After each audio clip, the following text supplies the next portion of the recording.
فلما بلغ معه السعي قال یا بنی انی ارى فی المنام انی اذبحک. تو حضرت ابراہیم علیہ السلام نے کہا کہ اے میرے بچے، جب وہ ان کے ساتھ بھاگ دوڑ کے قابل ہو گیا، کام بٹانے ہاتھ بٹانے کے قابل ہو گیا، تو اس نے کہا کہ اے میرے بچے، میں خواب میں دیکھتا ہوں کہ میں تجھے ذبح کر رہا ہوں. اب نبی کا خواب ہے تو اور بیٹا بھی سمجھتا ہے کہ باپ نبی ہیں اور ان کو جو خواب آیا وہ سچا ہوگا. تو اس میں ایک نکتہ ہے، بہت اچھی طرح توجہ دے کے سمجھ لیجئے، ذہن میں بٹھا لیجئے. عام طور پہ جب بیان کیا جاتا ہے تو یہ نکتہ مس ہو جاتا ہے، اس کو سامنے صحیح پراپرلی لوگ لے کے نہیں آتے اور ایک بڑی غلطی لگ جاتی ہے جس سے معاشرے میں پھر گمراہی بھی پھیلتی ہے کہ گویا بیٹے کا کوئی حق ہی نہیں تھا، وہ بیٹا تھا، بکری تھی کہ جس کو باپ نے خواب دیکھ کے ذبح کر دیا. ایسا مسئلہ نہیں ہے. باپ نبی ہے، اس کو خواب میں نظر آیا کہ میں نے، اللہ مجھے حکم دے رہا ہے کہ بیٹے کو ذبح کرنا ہے. تو اب دو زندگیوں کا مسئلہ ہے، دو فیصلے کرنے ہیں. ایک تو میں نے کرنا ہے کہ بیٹا ذبح کروں گا یا نہیں کروں گا، اور دوسرا بیٹے نے بھی فیصلہ کرنا ہے کہ وہ ذبح ہونے کے لیے تیار ہے یا نہیں ہے.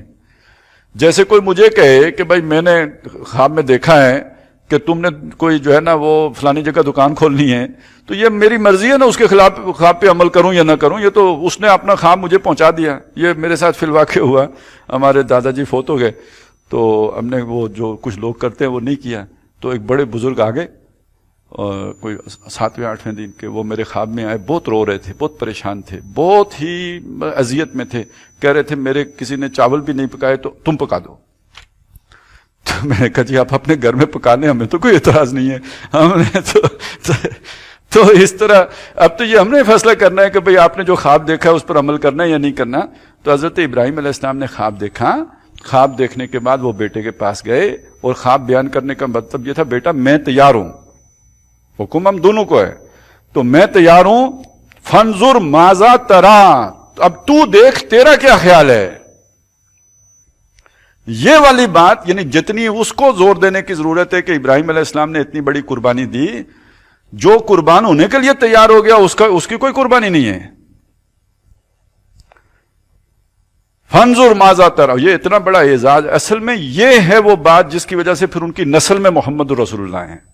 اگر ابراہیم کی نسل میں سے اللہ نے نبی رکھے ہیں تو اسماعیل کو انعام میں کیا ملا ہے؟ اس نے بھی تو اپنے آپ کو قربان ہونے کے لیے پیش کیا ہے. فانظر ماذا ترى قال یا ابت افعل ما تؤمر.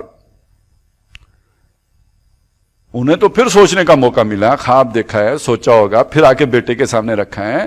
بیٹے کو تو سوچنے کا بھی موقع نہیں. جو ہی بات کی انہوں نے کہا ابا جی جو آپ کو کہا گیا ہے کر گزریے، ستجدنی انشاءاللہ من الصابرین، آپ اللہ نے چاہا تو مجھے صبر کرنے والوں میں سے پائیں گے.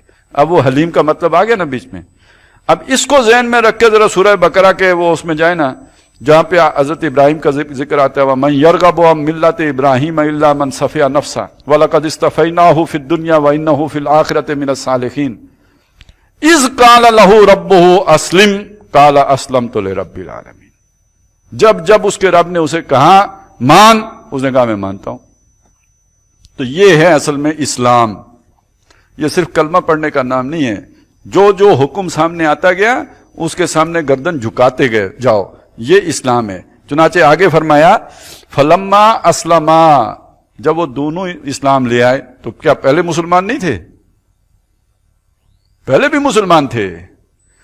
یہ جو نیا حکم ملا تھا اس کو انہوں نے تسلیم کر لیا. باپ چھری چلانے پر، بیٹا چھری چلوانے پر تیار ہو گیا، دونوں اس پر تسلیم ہو گئے.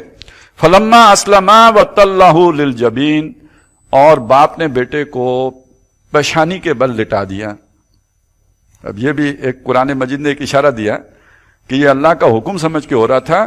یہ کوئی ایسا مسئلہ نہیں تھا کہ ابراہیم کا دل اتنا سخت تھا کہ وہ چھری چلا لیتے. دل سخت نہیں تھا، وہ تو اواہ تھے، حلیم تھے. وہ بھی قرآن کہتا ہے. تو یہ کہ شاید بیٹے کے چہرے پہ نظر پڑ کے میرا ہاتھ رک نہ جائے، اس کو اوندے منہ لٹا لیا تاکہ بیٹے کا چہرہ میں اس وقت پہ نہ میری نگاہوں میں نہ ہو. وَنَادَيْنَاهُ يَا ابراہیم، اپنے طور پہ تو چلا دی. اب پکار آئی، آواز آئی، اے ابراہیم قد صدقت الرؤیا، تو نے اپنا خواب سچ کر دکھایا. اِنَّا كَذَلِكَ نَجْزِي الْمُحْسِنِينَ، اس طرح ہم نیکوکاروں کو بدلہ دیتے ہیں. اِنَّ هَذَا لَهُوَ الْبَلَاءُ الْمُبِينُ، بے شک یہ بہت بڑی آزمائش تھی، بہت بڑی آزمائش تھی. یعنی یہ تو امتحان لینے والا بھی کہہ رہا ہے کہ بھائی بہت سخت امتحان تھا. وَفَدَيْنَاهُ بِذَبْحٍ عَظِيمٍ، اور اس کی جگہ پہ ہم نے ایک عظیم جو قربانی جو ہے اس کا اجرا کر دیا. وَتَرَكْنَا عَلَيْهِ فِي الْآخِرِينَ. اچھا یہ جو ہے ایک اس کا بھی یہی کہہ رہا ہے کہ کوئی دمبا آیا جنت سے آیا، اس کی وہ عظیم قربانی ہو گئی، وہ کس نے دیکھی؟ لیکن دنیا میں آج بھی جو قربانی ہوتی ہے یہ اسی کی تو وہی سنت تو تازہ کی جاتی ہے. اس کی روح کوئی تازہ ہوتی ہو یا نہ ہوتی ہو وہ ایک علیحدہ مسئلہ. روح یہ ہے کہ اللہ کی راہ میں آدمی اپنا سب کچھ قربان کرنے کے لیے ہر وقت تیار ہے. وَتَرَكْنَا عَلَيْهِ فِي الْآخِرِينَ، اور اس کا ذکر ہم نے پچھلوں میں باقی رکھا. سلام علی ابراہیم، کے سلام ہے ابراہیم پر. کذالک نجزی المحسنین، اس طرح ہم نیکوکاروں کو بدلہ دیتے ہیں. انہ من عبادنا المؤمنین، وہ ہمارے ایمان والے بندوں میں سے تھا. وبشرناہ باسحاق، اور ہم نے اسے خوشخبری دی اسحاق.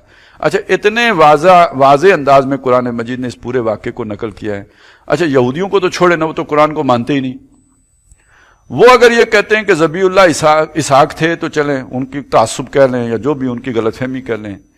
یہ جو مسلمان مفسرین نے بھی بعض نے اٹھ کے کہہ دیا کہ جی یہ جو ہے نا ذبیح اللہ حضرت اسحاق تھے، تو لگتا یہ ہے کہ بس جب ان کے سامنے کوئی روایت آتی ہے نا، بے شک اسرائیلی ہی ہو، مڑ کے قرآن کو بھی نہیں دیکھتے.